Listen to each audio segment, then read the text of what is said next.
welcome back to our podcast. I'm the Disturbed Southern Belle. And I'm the gentleman. We're going to be continuing on talking about some more of the more disturbing mythical beasts in different genres of mythology. On this episode, we're going to be discussing some of the more odd mythical German beasts from German mythology. And I'm going to do my very best on these names. Please be forgiving because, of course, German is definitely not my first language. So, the first one is called the Bokhov. And this is a mythical monster that supposedly resides in the forests and open lands around Aachen, Germany. And it's most typically depicted as a deformed calf with long, sharp fangs. Well, that sounds pleasant. It's odd, yes. So, through the centuries, this terrifying mythical beast is said to primarily concentrate its attention on drunk men that are walking through the cities, forests, woods, and paths. Odd choice, sure, but why not? So, according to legend, this monster most often lurks in bodies of water, think like streams, fountains, and even sewers. And the city has many thermal springs found all around it, so it makes sense that this creature would find a home there. So when the sun goes down and the men get to drinking in bars and pubs around town, that's when this monster comes out. As the myth goes, this beast harasses drunk men at night by latching onto their shoulders. It then forces them to carry it around for a while before finally attacking and killing the unsuspected and intoxicated victim. Well, that seems very strange. very elaborate. Why it would make it tote them around, I don't know. But anyway, it's slightly funny just because what, but anyway. Form of torture, I guess. I guess. So there are all kinds of secondary cultural touchstones, so to speak, around this creature.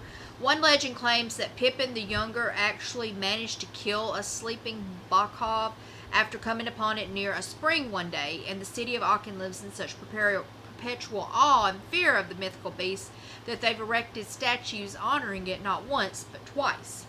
So the first statue was erected in town back in 1902, and during World War II it was melted down for its metal to be used to make military equipment, like a lot of things were back in those days.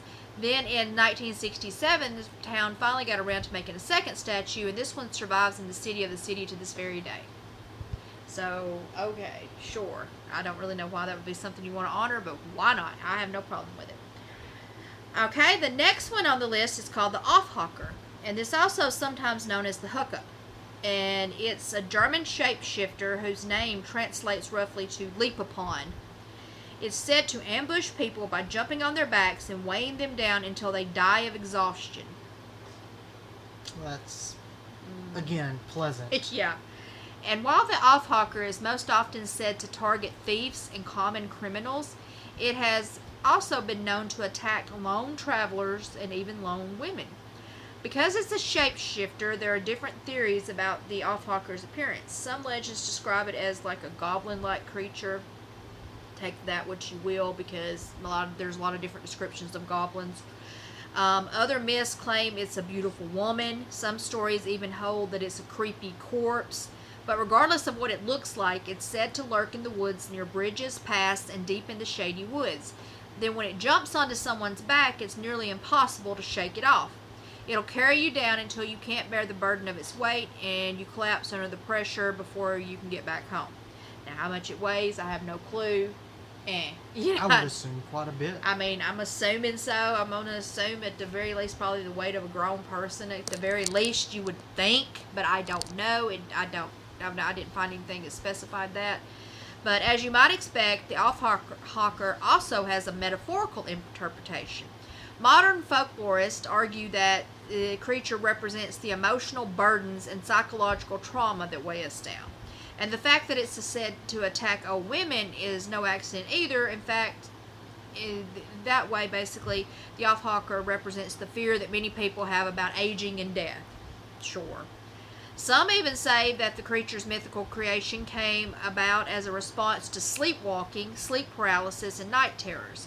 Centuries ago, with no medical explanation readily available for those issues, German peasants turned to mythology to explain them away, and thus came out the Aufhaker. because a lot of times during sleep paralysis, sometimes people say that they feel like something pressing on them, weighing them down, whatever. So take with that what you will, whatever. The next creature on the list is called the Moorbach monster. And so there was once this man named Thomas Schweitzer, who was said to be a member of Napoleon Bonaparte's army.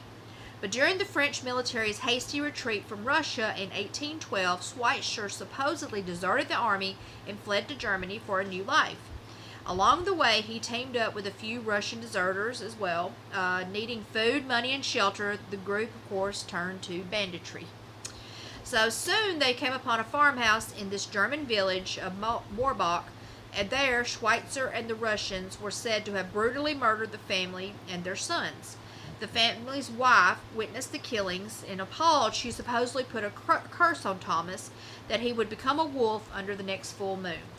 Thomas evidently wasn't moved by the curse, as he is said to have crushed her skull and killed her too. But later, the next full moon came around, and soon enough Thomas turned wolf-like. He began to pillage and plunder the farms around Moorbach with increasing barbaric intensity. His behavior was so violent and his actions so murderous that the rest of his gang became increasingly frightened by his tactics. Eventually, they all split away from him and went on their own way. That left Thomas to go into full wolf mode, as they say. So every night, under the cover of darkness, he would attack and kill humans and livestock alike, just like a wolf might do. For years, he raided the farms around Moorbach. Then one day, he attacked a farmer's daughter named Elizabeth. Fed up with Schweitzer's harming and killing of innocent victims, and mad that the well-liked family that he had basically become a target of his, that the daughter was the family of this Beryl family, and they were like well-liked in the community or whatever, and David had finally become a target. So the villagers had enough. So they tracked him down all the way to his forest hideout. He fled, but eventually he was cornered and killed in a little village called Whitlick, about 40 miles away from Moorbach. Terrified that he might come back as a werewolf, the villagers then decided to bury him under the shrine of the Virgin Mary. Then they lit candles around the shrine and took turns making sure the candles remained lit forever after. That, they believed, would keep the werewolf at bay.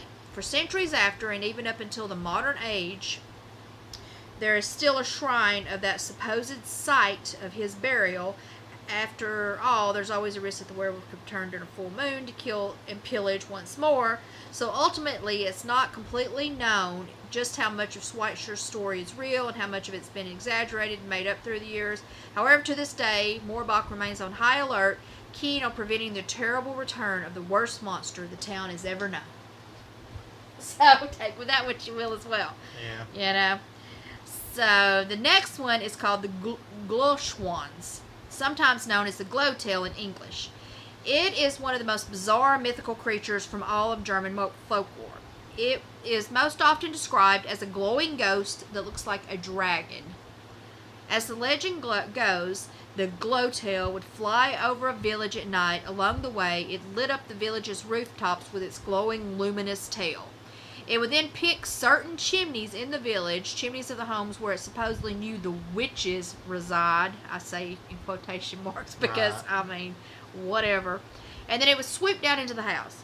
Then it would drop in gifts like grains, treats, even money. Oh, and it would only do this if these local witches would first leave out sweet milk as a treat for him. So if they left him some sweet milk, he might give him a gift. If there was no sweet milk, he would set the chimney on fire and fly away. Imagine if Santa Claus took that tactic. No cookies. House on fire. Over time, it also became to represent the ethical side of society. For example, if a farmer was known to underpay their workers or a laborer had stolen from their master, the glowtail would supposedly expose their misdeeds by flying straight over their house and illuminate it with its tail for the whole village to see. Okay. It was like a scarlet letter of sorts. Occasionally, it would also drop something foul down the offending party's chimney, like raw meat or anything else that would give a terrible stench for weeks on end. And it became sort of a local conscience in the German villages. Then, if you acted poorly to your neighbors, the glowtail would show up and call you out on it. So, yeah, sure, right? That's not to say that it was only bad or mean, though. The flip side also happened. If you were a hard-working, honest person, the creature has known to randomly drop coins down your chimney, and you wake up in the morning and find you had a little bit of unexpected extra money on hand, and be motivated to do more good deeds throughout the days to come. So, okay, I don't know. Take what you will on that one. Yeah. So the next one is called the Clagmum. And it's definitely one of the creepiest mythical figures to come out of Germany. Think of her as the German equivalent of the Irish Banshee. So to that end, she's best known for her haunting cries and shrieks. And whenever you hear her wailing, you know that death is imminent. Either for you, of course, or somebody you're very close to. As such, her cries have been known to strike terrible fear into all who hear them, of course. She's considered to be a harbinger of bad news and an absolute best-case scenario, and the bringer of tragedy and heartbreak more often than that. Most often, she is said to appear as a howling black dog. Sometimes people have reported seeing her as a whining white goose. Others claim that she appears as a dove, a gray cat, a whimpering sheep, sometimes one with 3 legs, no less. And, because, why would she have 4, right? And even as a fiery toad, which seems, well, that makes sense. An odd one, but whatever. Other parts of Germany have passed myths down through the centuries that see her as a calf with fiery red eyes. Still, some claim she's a gigantic sheep who will wail and whine and warn of impending death and doom, only to lash out violently against any human that dares to confront her in the woods at night. Its most common form is that of an old woman, though. As in a creepy old lady, she most often wears a black dress and a 3-cornered hat, which is an odd choice of garment for a lady, but whatever. She had glowing eyes, and of course her skin is deathly pale. And the whole story centers on her wailing. When she wails, she is said to be calling the sick and indignant to her so that they may die. To ward off her whining and thus have loved ones alive, legend holds that you must throw a sick person's clothing outside to test her intentions. If she takes the clothing, the person's death is a sure thing. If she leaves the clothing alone, the sick person might yet recover. Thankfully, she doesn't typically harm people unless you come by her when she's in the form of the gigantic sheep. Then you better try to get away, apparently, because she's supposed to be very mean in this form. But the psychological and emotional damage that she does is second to none. Her wails are said to strike fear in the hearts of people all across the village. Even locals who have nothing to do with the sick and dying person are said to be deeply and horribly affected by her presence. Once you hear one of her wailing cries, it's said you'll never ever get it out of your mind. So, kind of creepy. What? So the next one is the Bergmonsch, and it's found in the folklore regions of Bohemia, Saxony, and Thuringia. She is a forest spirit who is said to only come out and show herself to humans once every 100 years. She's supposed to be this old woman with a wrinkled face and supposed to be very ugly and have these staring eyes. She also has long, messy white hair that is full of lice, and while her clothes are tattered and torn, she carries with her a long stick, and her feet are covered in moss, because why would they not be? Sometimes she's nice to the people she meets in the forest. She'll ask kindly to comb her hair to help her with various things. People who get on her good side are said to receive gifts like spools of yarn that supposedly turn to gold. But she also has a very dark side, too, and if you mock her or make fun of her as being ugly, she'll retaliate. To do so, she'll put spells on local people. Legend holds that she's done everything from causing life-threatening illnesses to stealing milk from cows and destroying crops and fields. She's mostly a solitary figure, but sometimes she's said to go around with a group of forest people called the Moosfrauen, and folklore regard them as her daughters, and on holy nights, the entire group is said to travel the countryside in a cart. During those times when the whole group is on the move, it's best to avoid her altogether, as that's when she's most foul and will often make the locals feel her wrath, so to speak. Throughout history, she has come to be seen as an ancient goddess who is stuck on earth and trapped in the forest. Some historians and folklorists from centuries ago consider her the queen of the forest spirits, almost like an elf queen that's come to life. Others, less charitable, view her as a forest demon. Either way, the German mothers down through the ages have used the story of her to scare their children and warn them not to wander through the woods. Because, of course, right? Right. So, next on the list is the Bergmonsch. Perhaps one of the friendliest and strangest spirits on the list. This is mostly a nice mythical creature who's said to live in Germany's Schwerin Palace. He is most often described as a very small creature, standing only a few feet in height, and because he's so tiny, he can easily roam the castle's various vaults and tunnels with ease. As he roams around the bowels of the castle, he carries with him a set of keys, a lantern, and sometimes even a sword. And there's a reason he roams around the place. His job is to keep it safe from thieves, intruders, vandals, and other miscreants. Even though he is said to be mostly nice, he'll cause trouble for anybody who intrudes upon the palace. This includes playing pranks on would-be robbers, ranging from casual fun to violent retribution. He's got a good side to him, too. He's been known to wake up soldiers who fall asleep during night watch, thereby keeping them from getting punished by their higher-ups. In the end, all kinds of people have supposedly seen him over the centuries. Some people claim he's an old man with long flowing hair and an unruly beard. Others claim he has a more dashing look, complete with a little military uniform, riding boots with spurs on them and even a little feathered hat. In some legends, he shaved his beard but kept a perfectly manicured mustache. But regardless of how he may look and how mysterious he may be, one thing remains consistent through the ages: he is a beloved figure in Schwerin. So, next on the list is one I'm sure we've all heard of, the doppelganger. Yep. I'm sure everybody's probably at the very least heard that word before. And in modern American English, this phrase is most often used to talk about a look-alike. As people joking about who their celebrity doppelganger might be or whatever. But in German folklore, the doppelganger actually has a much more sordid and sketchy history.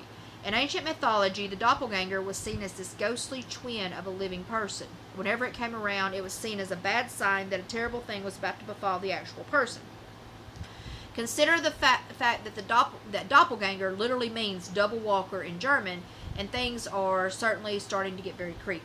Interestingly, the historical view in German culture was that the doppelganger would be used to give a sign directly to the person in question that something bad was about to happen to them. There wasn't any way for the poor person to avoid the fate once the doppelganger got on the scene, though, but the mere presence of this double spirit walking around in a mortal realm was enough to signal that it would soon be over for its human identical twin. So if you're walking around outside and you come across somebody who looks suspiciously like you, it's probably too late to run. Probably. So next on the list is the Mara. In old myths told all across Germany, and specifically in the regions of Pomerania and Rügen, the Mara is a mean-spirited creature who is said to visit you in your sleep. Now, most often the creature causes terrible nightmares at best and completely incapacitating you with sleep paralysis at worst. According to lore, the creature comes in during the night and sits on a sleeping person's chest, which is just absolutely terrifying to think about, but, yes. Then it becomes nearly impossible for that person to breathe, which just sounds better and better. Yep. The sleeping victim becomes drenched in sweat, and from there they are unable to speak. They become trapped in a nightmare-like state from which they can't escape. That is until they are called by their baptismal name. In most legends, the Mara is described as a female entity. She is said to enter a person's house through an unfinished hole in the wall or the roof, or sometimes through an open window or chimney. And once she's inside, she simply has to do her job. She can't be forced out of the house before she sits on a sleeping victim's chest and begins the process of terrorizing them beyond all belief. Thankfully, there are supposedly a few preventative measures to be taken when it comes to avoiding the wrath of the Mara in the first place. For one, locals in Germany swear by offering the creature little morsels of buttered bread and cold water. Other people suggest it's best to boil the water in a newly bought jar and provide that to the Mara as some kind of strange peace offering. In certain regions of Germany, people claim that putting an upside-down pair of slippers near the bed is enough to keep her away for good. So I guess it could be, honestly, hard out of the way to try any of those, but yeah, none of those are known to be the actual work, right? Right. So next is the Bergmonsch, and it's a mountain monk-like spirit who is also sometimes known as Master Hammerling. As the legend goes, he is a giant spirit with white hair and fiery eyes that are said to be the size of dinner plates. So, pretty good size eyeballs, I'd say. Pretty good size. He's most typically reported as wearing a black hooded cloak like a monk, hence his name. However, sometimes he can also dress as though he's a miner working deep underground. And if that weren't enough, German folklore tells contend that he can transform into a horse with a long neck and glowing eyes. And when he really wants to, he can even make himself invisible and move about without being detected by humans. The minor angle in the Bergmonsch is significant, as it's said to live deep in the pit mines of the high mountains. There he tends to help mortal miners with their tasks. On Fridays in particular, he'll fill his bucket with ore and move it from one location to another. Miners have to be careful not to scold him, because if they do, he will chastise and even punish them. His breath is said to be poisonous, so poisonous that he can kill 12 people at once simply by exhaling. Well, that's great. Mm-hmm. And he's so big and so strong that he can toss a miner so violently that it would shatter all of their limbs. Great. But if the miners can keep him on their good side, he tends to help them out. When he keeps a miner whom he likes, or rather he finds one he likes, he will offer him an endless lamp oil that keeps their lamps burning for years while they work. He's even said to readily assist his favorite miners by quickly uncovering hidden veins of gold and silver. And because he's so big and so strong, this mysterious mountain monk can mine an entire week's worth of human work in just an hour. Because of that, the German miners swear by his existence, and they work extremely hard at keeping him happy and feeling fulfilled so that he won't harm them.